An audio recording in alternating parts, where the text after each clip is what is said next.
excited ng mga tao dito, no? Pati itong susunod na performers natin. Nasa loob pa lang kami ng bahay ni Kuya, alam nyo? Medyo nagkakatubog na talaga akong magkaka-album talaga tong mga to eh. Kaya only half. Hindi. Super proud na proud talaga. Wala naman sa script super proud na proud ako dito sa mga taong to. Kasi since day one, isa din sila nagsabi na, uy, hindi ako mag-voice why don't you try, voice lesson? Kinala niyo na.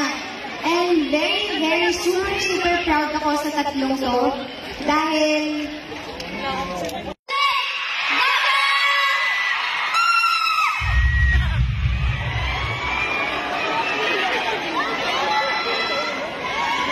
ayan na sila. Si Rain yan.